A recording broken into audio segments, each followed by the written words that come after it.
The Shieldmaidens from Viking times are regarded as probably having had the most intense lives in history. But did they really exist? In movies and TV shows like Vikings, we see shield maidens fighting alongside men in battle. And the idea of women taking part in raids sounds pretty exciting, right? Well, hold on, because the story behind the shield maidens is one filled with more brutality than glory. The word shield maiden comes from Old Norse and literally means woman who owns a shield. In modern terms, we might call them female warriors, but that doesn't really do justice to how difficult life was for the women of the Viking Age. These fierce females weren't just fighters. They were also incredibly strong,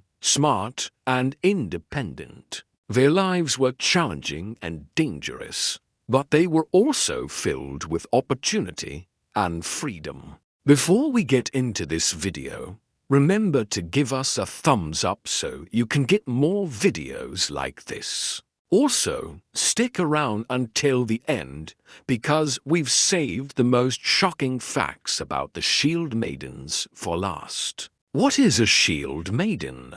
The concept of a shield maiden is a romanticized portrayal rooted in Norse mythology and saga, but archaeological evidence for their existence as a distinct, professional class of female warriors is highly debated. The sagas describe women like Lagertha fighting alongside men, but they are literary works, and their historical accuracy is a source of intense academic scrutiny. The most compelling piece of archaeological evidence is the Birka warrior grave, a Viking burial site containing a woman with a sword, axe, and other high-status military gear. But whether she was a warrior or a leader is still a point of contention among scholars. A Viking woman's life was undeniably intense, regardless of her role. She was the head of the household Husfreyja,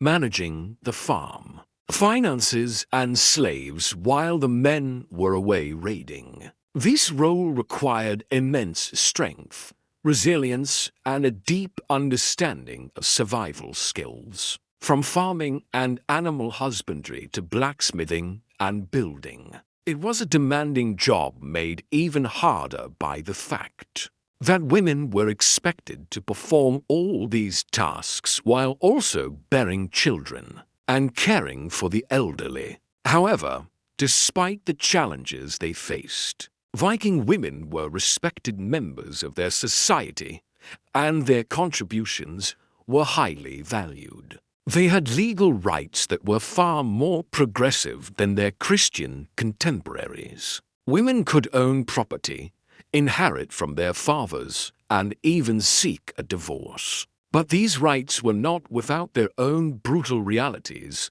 as a woman's honor was easily violated. Life as a Viking woman wasn't easy, and one wrong move could ruin everything. If a man decided he didn't want to be married, he could leave his wife without so much as a goodbye. And if she chose to stay at home, she risked being considered lazy and useless. If a woman was considered a burden, she could be left to die alone, which was a fate worse than death itself. In fact, in order to protect themselves from the worst of Viking society, many women would take their own lives before accepting such a fate.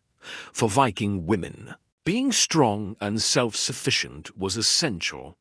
They had to be able to defend themselves and their families in a world where men were often away for months on end. And although the shield maidens are typically portrayed as fierce fighters, most Viking women never picked up a weapon in their lives. For those who lived in the isolated countryside, the only violence they ever saw might have been the occasional bar fight in the local tavern. Sagas often depict women as master strategists and advisors to kings and chieftains. Even Largertha, the legendary shield maiden, spends more time dispensing wisdom than hacking and slashing. While some women may have taken up arms, it was likely out of necessity in a time of crisis. Imagine you're a Viking woman living in the 8th century. Your husband and sons are off on a raid,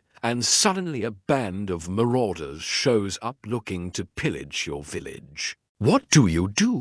You step up and lead the defense, of course. But let's be real. You'd much rather be spending your time weaving and trading than wielding a sword. The sagas themselves seem to agree, as they often focus on the cunning and intelligence of female characters rather than their physical prowess. But wait, before you start thinking that the Shieldmaidens were nothing but crafty moms and grandmas, let's talk about the Viking ideal of strength. Viking culture valued strength and courage in both genders. So it's possible that the lines between a warrior and a non-warrior were more fluid than modern historians initially believed. Men weren't the only ones expected to be tough and resilient. Girls from an early age were encouraged to participate in communal activities such as swimming, wrestling, and running. And don't think for a second that this was some sort of dainty, feminine competition.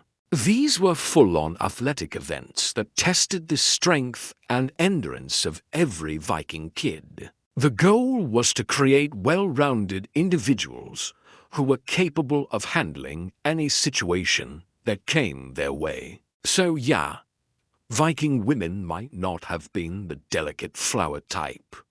But does that mean they were all shield maidens? Not necessarily. It's possible that the shield maiden myth grew in popularity during the Viking Age to give men a moral and spiritual cause to fight for, the honor of their strong, courageous women. After all, who wouldn't fight valiantly in battle if it meant protecting the women they loved?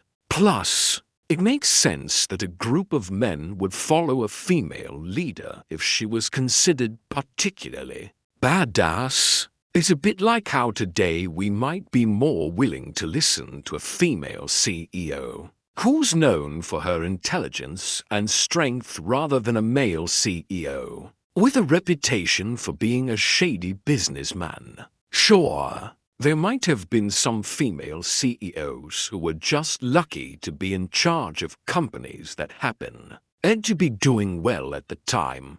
But come on, let's not be naive. The majority of them got where they are because they were smart and skilled.